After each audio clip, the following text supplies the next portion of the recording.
In many ways, Donald Trump is an unserious man. But the consequences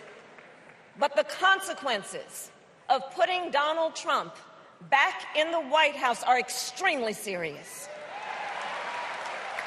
Consider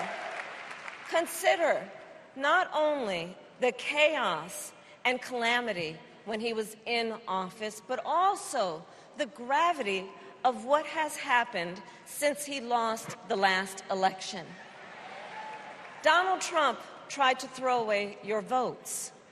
When he failed, he sent an armed mob to the United States Capitol, where they assaulted law enforcement officers. When politicians in his own party begged him to call off the mob and send help, he did the opposite. He fanned the flames. And now, for an entirely different set of crimes, he was found guilty of fraud by a jury of everyday Americans and separately found liable for committing sexual abuse. And consider what he intends to do if we give him power again.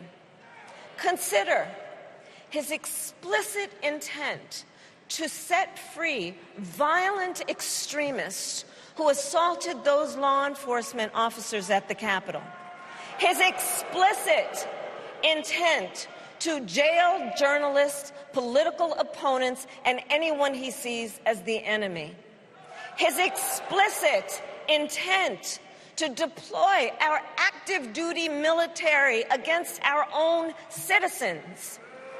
Consider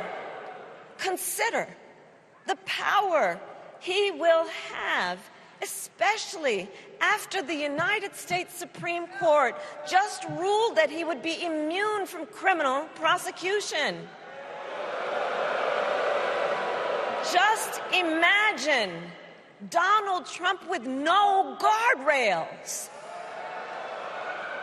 and how he would use the immense powers of the presidency of the United States, not to improve your life, not to strengthen our national security, but to serve the only client he has ever had, himself.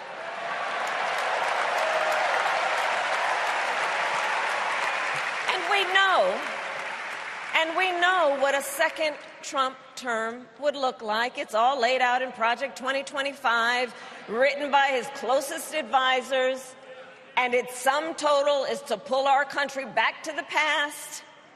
But America, we are not going back.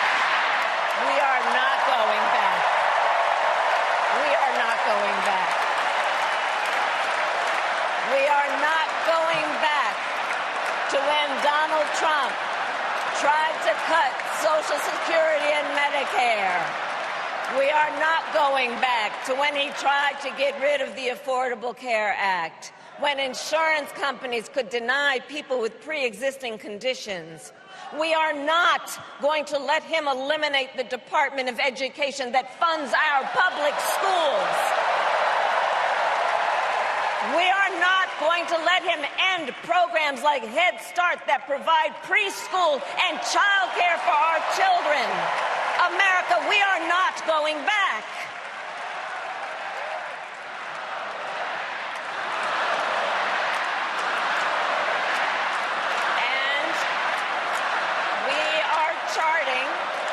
And we are charting a new way forward. To a future with a strong and growing middle class, because we know a strong middle class has always been critical to America's success. And building that middle class will be a defining goal of my presidency.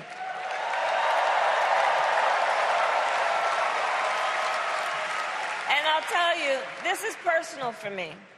The middle class is where I come from. My mother kept a strict budget. We lived within our means, yet we wanted for little. And she expected us to make the most of the opportunities that were available to us and to be grateful for them. Because, as she taught us, opportunity is not available to everyone. That's why we will create what I call an opportunity economy, an opportunity economy where everyone has the chance to compete and a chance to succeed. Whether you live in a rural area, small town, or big city. And as president, I will bring together labor and workers and small business owners and entrepreneurs and American companies to create jobs, to grow our economy, and to lower the cost of everyday needs like health care and housing and groceries. We will provide access to capital for small business owners and entrepreneurs and founders. And we will end America's housing shortage and protect Social Security and Medicare. Now compare that to Donald Trump, because I think everyone here knows he doesn't actually fight for the middle class. He doesn't actually fight for the middle class. Instead, he fights for himself and his billionaire friends. And he will give them another round of tax breaks that will add up to $5 trillion to the national debt. And all the while, he intends to enact what in effect is a national sales tax, call it a Trump tax, that would raise prices on middle-class families by almost $4,000 a year.